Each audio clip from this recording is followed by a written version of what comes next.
為小朋友解釋靈性學。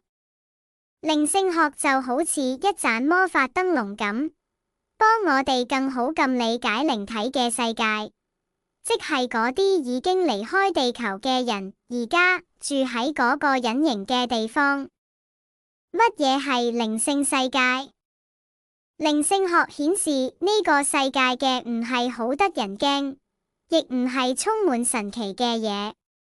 佢簡直係大自然嘅一部分，就好似風、太陽同星星咁。靈魂永遠都喺附近，準備好幫助同教導我哋。三大教義，摩西帶嚟神嘅第一條規則，或者誡命。耶穌後來嚟咗，教我哋愛同善良。靈學就好似第三堂課咁，幫我哋更加明白耶穌所講嘅一切。邊個教靈修？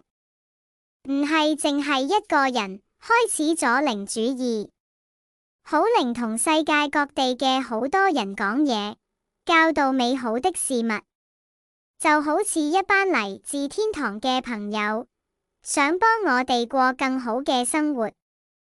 靈學教啲咩？呢個唔會改變耶穌所教導嘅嘢，但係用簡單啲嘅字眼去解釋佢會有幫助。